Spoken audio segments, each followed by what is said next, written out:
Llevamos varias semanas en esta temática sobre el eclipse de Dios en pleno siglo XXI.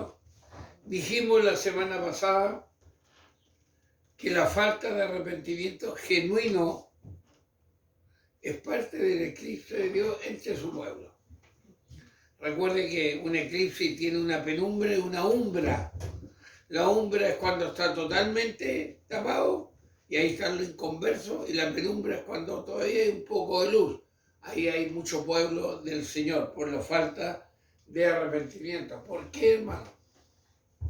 Porque mi arrepentimiento muchas veces solo contribuye a aumentar la penumbra espiritual. ¿Dónde? En mi iglesia local y en mi vida como hijo de Dios. Es increíble. ¿Ya? Ese arrepentimiento, como lo hago a mi manera o como denominacionalmente me han enseñado, yo creo que es suficiente, y al final lo que hago es aumentar la penumbra, aumentar la oscuridad espiritual en la iglesia y en mi vida y donde quiera que yo me encuentre. Por eso dejamos una pregunta: ¿cuál y cómo es el arrepentimiento verdadero que me lleva a un crecimiento espiritual? ¿Qué significa arrepentirse bíblicamente hablando? ¿Qué significa tener una actitud de arrepentimiento para poder ir aclarando este eclipse, tanto en mi vida, en mi iglesia? Es lo que vamos a empezar a mirar hoy día. Como nos damos cuenta, hay un eclipse, hay una oscuridad, lamentablemente, dentro del pueblo de Dios, dentro de la iglesia cristiana, en mayor o menor grado, que necesita un arrepentimiento.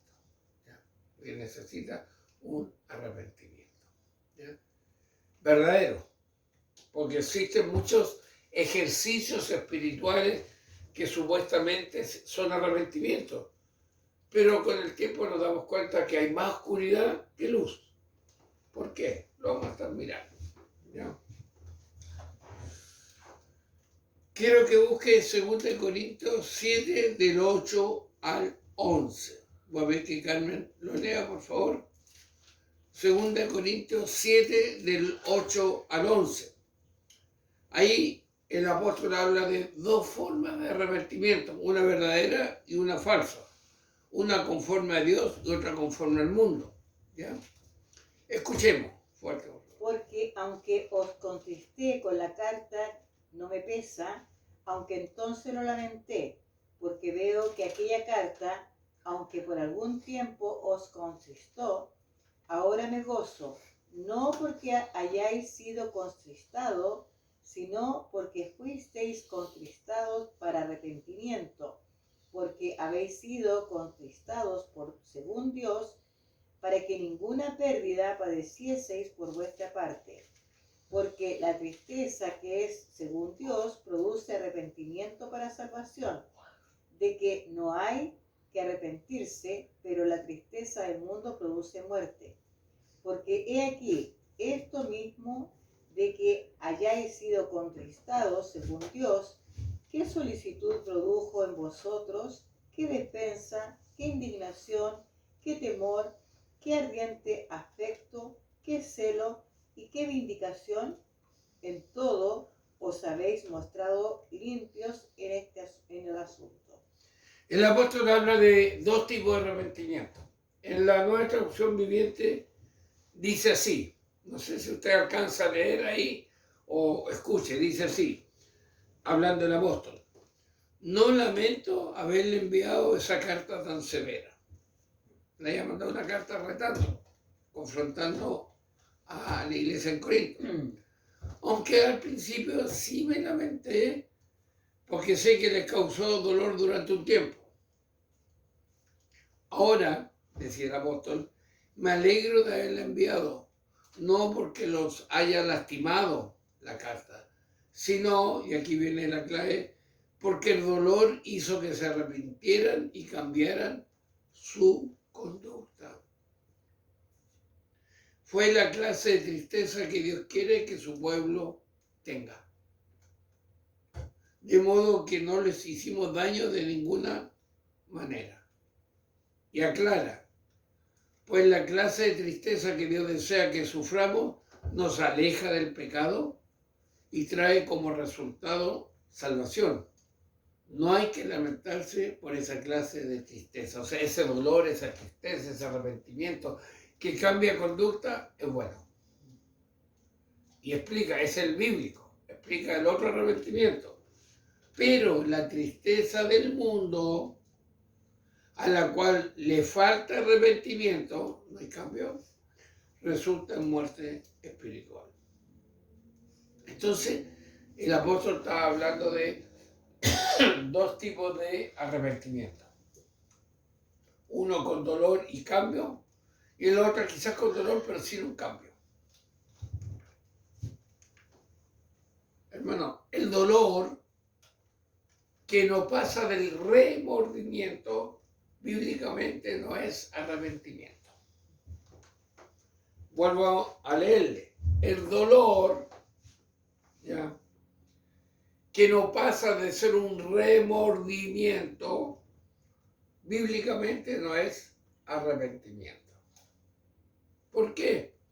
Porque el remordimiento, hermano, es principalmente limitarse a reconocer que se ha obrado mal, acompañado comúnmente de un dolor emocional muy expresivo.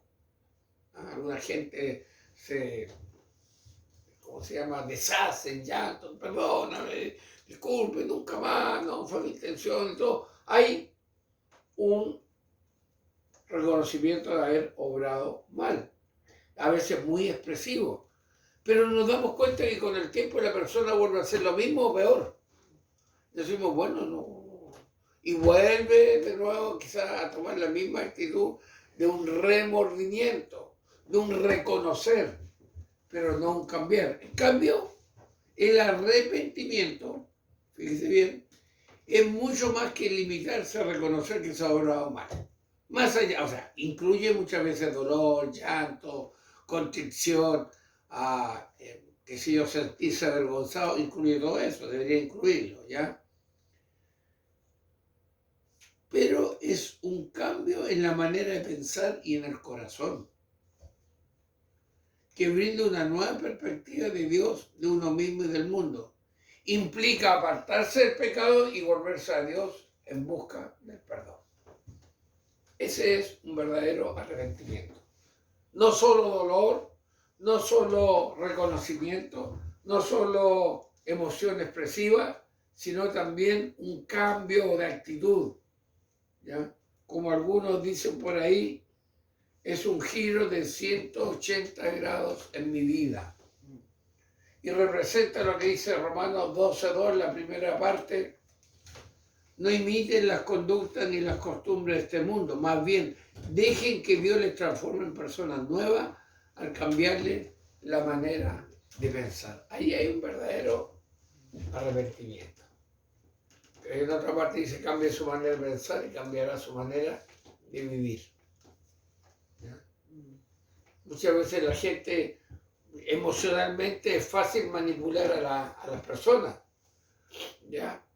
Y eso, manejar las masas y todo, a veces es muy sencillo. Pero el verdadero arrepentimiento conlleva una transformación, un cambio de conducta, un giro. Iba hacia el pecado, me devuelvo de ahí. ¿Ya? Y eso es algo que nosotros tenemos que tener claro. Ahora, ¿el arrepentimiento incluye remordimiento? En parte sí, en parte muchas veces sí. Hay gente que es muy emocional, pero si esa emoción se quita o se mantiene, pero no hay cambio de conducta, hay que dudar de un arrepentimiento. ¿Ya? Hay que dudar. A veces, como yo siempre lo he dicho, somos como los niños pequeños. Confesamos el pecado para que el castigo no sea mayor nomás, pero no porque haya un arrepentimiento, un dolor de haber ofendido a Dios, un dolor de haber ofendido a mi prójimo, no, sino que al revés. Entonces nosotros tenemos que tener claro sobre el arrepentimiento, ¿ya? Tenemos que mirar cómo estamos viendo que un falso arrepentimiento, o un arrepentimiento del mundo solamente coopera en el eclipse dentro de la iglesia, en que Dios se vea cada vez más oscurecido, supuestamente, porque no es que Dios haya cambiado, sino que nosotros nos alejamos de Dios. Y como veíamos, cada vez que me alejo, lo veo más pequeño, lo veo diferente. Entonces, el arrepentimiento. Retrocedamos un poquito en el tiempo a la época del profeta Jeremías. Y aquí quiero hacer un paréntesis. La semana pasada me equivoqué en una diapositiva y coloqué el nombre del profeta Amós y mencioné como ejemplo al profeta Oseas. Entonces ahí hay que hacer una corrección. Agradezco a quien me dijo, que están atentos a la persona y me dijo, ¿sabe? Porque uno se equivoca. Yo expliqué el motivo, no por excusarme, sino el motivo, que como veíamos con una hermana en el discipulado, la Biblia, la palabra de Dios es infalible, las predicaciones se equivocan. ¿Ya? Entonces ahí hay que, cierro paréntesis, pero ahora vamos a ir a Jeremías. ¿Ya? A Jeremías. Capítulo 2, verso 13. ¿Qué estaba pasando con el pueblo? ¿Se acuerda el reino del norte, el reino del sur? Bueno, ¿qué estaba pasando especialmente con el reino del norte, el más grande? ¿Qué dice Jeremías, capítulo 2, verso 13? ¿Qué habían hecho ellos?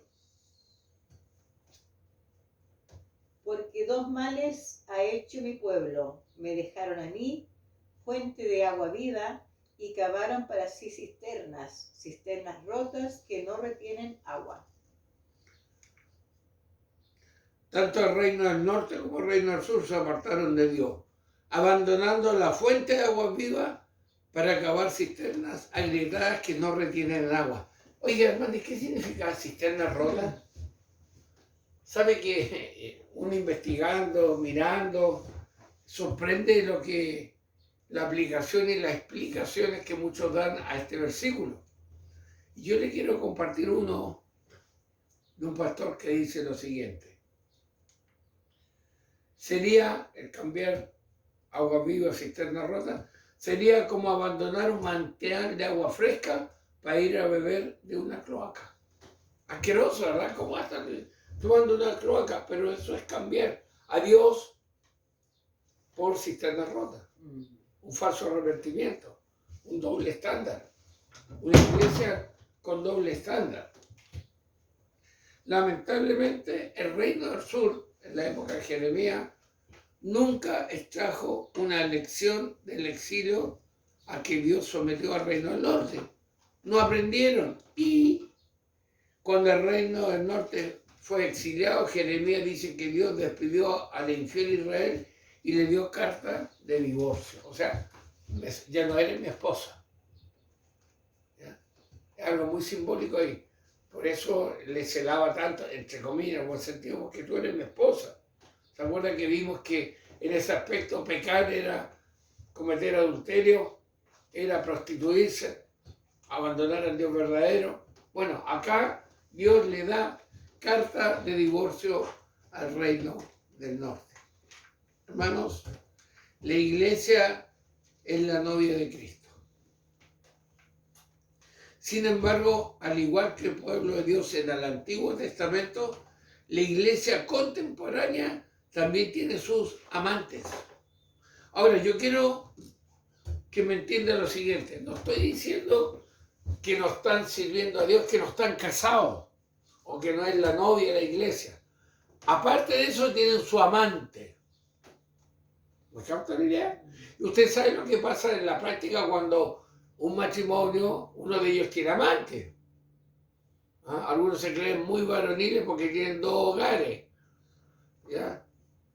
O el amante, usted sabe, hay hasta unas canciones por ahí, dice que el amante no le pide nada, está dispuesta en todo el tiempo. Bueno, la iglesia contemporánea tiene amantes, ¿ya? Que aparte de servir a Dios, también los idolatra. ¿Ya? Ahora, la iglesia en nuestros días no erige ídolos de piedra, oro o plata, creo. ¿Ya? y ni los tienen en un altar, espero. Aunque algunos tienen las bancas de la iglesia con el nombre de la familia Canto o la foto, y pareciera, pero no, aparte de eso, la iglesia idolatra y tiene amantes como cuáles. Por eso lo lleva un falso arrepentimiento. Por ejemplo, el orgullo, que hoy día se llama autoestima alta, ¿no? Crea persona orgullosa. Ámate a ti mismo, el campeón que hay dentro de ti. Tú pides y recibes y empieza todo ese mundanal invasión, entonces tsunami de doctrina falsa que hace que Dios se eclipse más dentro del mismo pueblo. El orgullo es un amante que la iglesia está teniendo. ¿Qué más? La reputación también. ¿Qué es la reputación? Lo que dicen y ven los demás de mí. Me interesa mucho lo que digan y vean en mí, aunque sea falso. En la iglesia una apariencia, en la reunión una apariencia, en la vigilia una apariencia, pero en mi diario vivir soy otra persona. Y eso se llama una reputación. Lo que quiero es que otros vean, ahora puede ser buena o mala. La idea es que sea una reputación sincera, ¿ya? Pero también es un amante que tiene la iglesia. ¿Qué más? La posición social, socialité, ¿ya? Muchos les es muy importante la posición social, el statu quo, ¿ya? Para ellos es más importante que su relación personal con Cristo. Le importa más lo que dicen los amigos, el grupo que tienen en WhatsApp o en otro lado, que lo que Dios opina en su palabra, que lo que Dios pide en su palabra. Lo ha convertido en un amante, el estatus. Ahora, no estoy diciendo que ser buen cristiano significa no tener educación, ser, no sé, del quintil más pobre. No estoy diciendo eso, no. Pero muchos aman, ¿ya?, el roce social, más que dignificar a Dios. ¿Qué otro amante tiene la iglesia actual? El dinero, ¿ya? Seguidor de Mamón, ¿ya? Un dios hebreo, el dios de la avaricia, ¿ya? Y lamentablemente de eso no se desprende ni la iglesia ni muchos cristianos, ¿ya? Viven en función de, ¿ya? Viven en función de, eso eclipsa más a Dios, porque a veces no viven cómo tener más a este Dios, cómo servir más a este Dios, el Dios del dinero. Y algunos dicen que el templo de Mahón actualmente son los malls, los strip centers. Usted va allá y usted ve a las personas frente a la vitrina así, igual que el muro. Yo quiero ese televisor, yo quiero esa cartera, yo quiero. ¿Ya? Se puede convertir en un amante. ¿Qué más? El entretenimiento también. Hoy día con los operadores de cable que tenemos 600 canales, nunca voy a ver 600, pero nos venden 600 canales, y la vida es jarana, la vida es entretenimiento. Y algunos se entretienen, algunos lloran con argumentos ficticios, mundanales, y no lloran ante el Señor, ¿eh? Pero lloran y creen y andan hablando de la telenovela como si fuera realidad, ¿ya? O se emocionan con cosas que no deberían emocionarse, el entretenimiento. Y ahí está el seguidor de Dioniso. Y si usted quiere algo actual, recuerde lo que pasó en la inauguración de los Juegos Olímpicos o Corolímpicos, decía uno, los Juegos Olímpicos en Francia. ¿Quién estaba sentado sobre la mesa que era una parodia de la Última Cena? Dioniso, el dios de la jarana, de la embriaguez y de todo. La inmoralidad sexual, que está atrás del progresismo, los movimientos con todas las letras B por haber que inventan hoy en día. Todos estos son amantes, ¿ya? Así como el pueblo dejaba el manantial y bebía de la cloaca, la iglesia también está teniendo una mezcla de... Y lo lamentable es que todo esto lo está colocándolo en el altar de su corazón. Divide el corazón. Y el Señor dice que no podemos servir a Dios a la riqueza, por ejemplo. O servimos a uno y traicionamos al otro, pero mitad y mitad, no. Tenemos que tener cuidado, mucho cuidado. Ahora, quizá lo interesante es que para colmo, viviendo de esa manera, la iglesia, los que se dicen ser cristianos, para colmo, como la guinda de la torta que se dice, condena al mundo por comportarse del mismo modo. Y las predicaciones, y los condenan, y que son mundanos, y están haciendo lo mismo. Con un barniz de piedad, como un barniz de apariencia de un servicio de Dios que no existe en el corazón, y está condenando al mundo lo que él mismo está haciendo. No hay un arrepentimiento verdadero. Y eso es lo que el Señor nos está haciendo meditar en esta mañana. Hermanos, si Jeremías estuviera y viviera en nuestros días, probablemente centraría sus críticas en la iglesia más que en el mundo que la rodea. Lo más probable. ¿Ya? No iría a condenar, ¿cómo se llama?, a la Cámara de Senadores y Diputados. No. Iría a la iglesia, a los grandes templos, a las grandes denominaciones, a los grandes cuerpos de ungidos. Ahí iría. De hecho, los creyentes, hermanos, suelen juzgar a los no creyentes por cometer los mismos pecados que ellos mismos practican.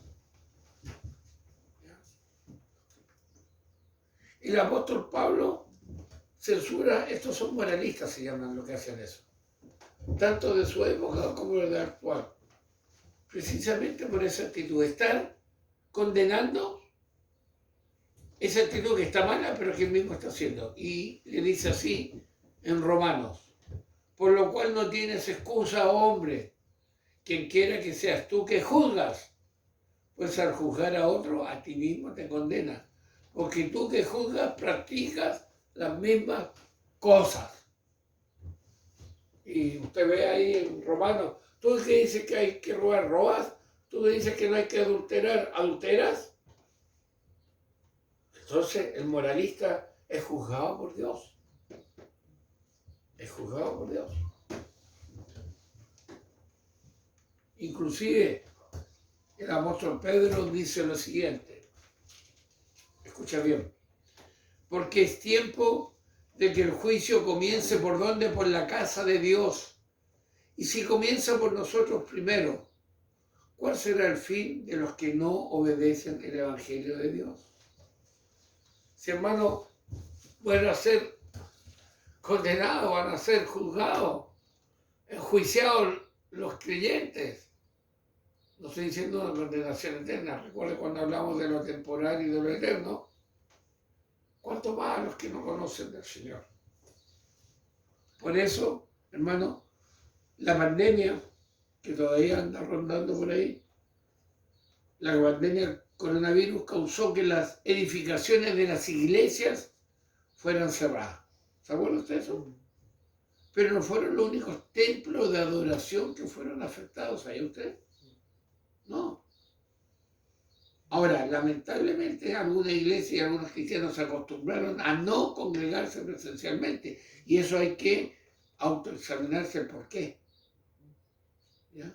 El por qué. ¿No existe una iglesia local? El por qué muchas veces para una actividad familiar, todo, tengo el tiempo, la finanza y hasta la fuerza física de hacerlo, pero para congregarme no. Hay que preguntarse. Hay que preguntarse. ¿No será uno de estos amantes que me está envolviendo? Entonces hay un desafío. ¿Ya? Pero el Señor también permitió que otros templos de adoración fueran afectados. No nos dimos cuenta, mire, esto es interesante, me gustó este dato. Dios usó la pandemia para cerrar no solo la iglesia, escuche bien, sino para cerrar, por ejemplo, los templos de adoración al cuerpo llamados gimnasio. Ahora, no estoy diciendo que hay gente que por necesidad física no va al gimnasio, pero comúnmente son verdaderos templos de adoración al cuerpo. ¿Y saben quiénes son los más ególatras? Los hombres. ¿Ya? En los gimnasios, depilados totalmente, con cremas especiales, mirándose al espejo, haciendo bíceps, todo. Templo de adoración, Dios también lo permitió cerrarlo. ¿Ya? Dios permitió cerrar los templos de adoración al entretenimiento de la comida, los malls y todas esas cosas que era tan y que volvió hoy en día. Dios permitió cerrar los templos dedicados a la embriaguez, los bares, ¿ya? Las discotecas, aunque hoy día a mí me sorprendió, yo no conocía el término discopeque. Ay, si es tan inocente, no sea tan exagerada, pero fíjese, discopeque. ¿Ya? O sea, aclimatarle ese ambiente a los niños, desde niños. Lo único que hay es irle cambiando el jugo por licor, ¿ya? Por droga y por sexo ilícito. Nada más, a medida que vayan creciendo. Y no me diga que no. Dios usó la pandemia para cerrar los salones de belleza y hasta los casinos, ¿ya? Y algo interesante, incluso el ídolo predominante del mundo, el dinero, sufrió un revés durante la pandemia. Hasta el día de hoy el dinero está tambaleando ese ídolo. Ahora, hermanos, Dios está en control de todo lo que sucede. O lo manda o lo permite, pero nada escapa de sus decretos y soberanía, nada. Estudiamos el viernes con una hermana que la realidad es un decreto de Dios y no hay nada que tome a Dios por sorpresa. ¿Ya? Ni diga Dios plan B, no, el plan de Dios no cambia. Entonces, dentro de eso tenemos que tener una actitud que glorifique el nombre del Señor. Ya vimos, hermano, el trasfondo de la nación de Israel que da lugar a Jeremías, ¿ya? Y no olvidemos que dicho pasaje no solamente tenía que ver con el pasado, sino que en el tiempo que estamos viviendo hoy en día. ¿Por qué? Vivimos donde, dentro de la iglesia cristiana Reñaca, dentro de la iglesia cristiana usted le coloca el nombre, y dentro de cualquier iglesia cristiana, el arrepentimiento bíblico lamentablemente ha sido cambiado por un arrepentimiento parcial. ¿Qué significa eso? Que la persona sigue con su estilo de vida un poquito modificado, pero no radicalmente cambiado, ¿ya? Y así disfruta de las bendiciones de Dios, pero tampoco abandona a sus amantes. Por eso la penumbra de la iglesia de Dios permanece en la iglesia local, por este arrepentimiento parcial. Dios nos ayude, ¿ya? Nos dé la fuerza necesaria. Entonces, ¿qué pasa? Tenemos una iglesia que, primero que nada, no inquieta a nadie, hermano. ¿Sabe que al sistema, al mundo le da lo mismo que la iglesia? Que se me junten 400 pastores, no le dan ni frío ni calor. Les coloco el desayuno, les doy un buen pasar y los tengo en mi mano, dicen muchos. Una iglesia que no inquieta a nadie, una iglesia que no influencia en nada, hermano. Hoy en día los corruptos desfilan y le dan lo mismo que la iglesia esté al lado. Se ríen de la iglesia. Una iglesia que es manipulada por el sistema de turno. ¿No me cree? ¿Usted supo quiénes oraron por el triunfo de X personaje en Venezuela? ¿Ya? ¿Oraron? Ahora, sin meter en política hay que ser objetivo en las cosas.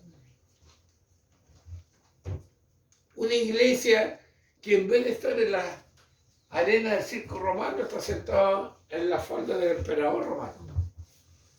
¿Ya? En vez de estar dispuesto a dar todo por Cristo, mejor hacemos trato con el emperador. El emperador no entrega leyes, no entrega bonos, no nos da beneficios, así que no hay que decirle que no es lícito tener la mujer de tu hermano porque ofende. ¿Y qué decir, hermano, de muchos que dicen ser salvos? Pasa lo mismo, no solo en la iglesia, pasa lo mismo. Son, yo le llamo CNI, cristianos no identificados, y no pesan nada en ningún lado. Al revés, son los títeres manejados por un sistema, y es lamentable, porque es el nombre de Cristo el que está siendo difamado. Por eso es imperioso, es necesario ya un arrepentimiento verdadero. ¿Ya? ¿Por qué, hermano? Porque si nosotros estamos viendo el profeta Jeremías, me gustó esta visual, está la palabra al revés, era una persona frustrada ministerialmente. Según dicen, que no alcanzó una persona para Dios en todos sus ministerios. ¡Qué fracaso, hermano! ¿Fracaso? ¿Ya? Más humano que lo que quisiera este profeta. ¿Cómo le decían a Jeremías, el profeta? Llorón, porque lloraba. Las lamentaciones, que está un libro que está, porque veía la condición del pueblo. Entonces hay un llamado, hermano, un llamado. ¿Ya? Si nosotros recordamos Jeremías 3, 12 al 15, que dice: ve y proclama estas palabras al norte, al reino del norte, y di: regresa, infiel Israel, declara el Señor. Mira qué hermoso. No te miraré con ira, porque soy misericordioso, declara el Señor. No guardaré rencor para siempre, solo reconoce tu iniquidad, pues contra el Señor tu Dios te has rebelado. Has repartido tu favor a los extraños bajo todo árbol frondoso y no has obedecido mi voz. Escucha, hermano. Vuelvan, hijos infieles, declara el Señor, porque yo soy su dueño y los tomaré, uno de cada ciudad y dos de cada familia, y los llevaré a Sión. Entonces les daré pastores según mi corazón, que los apacienten con conocimiento y con inteligencia.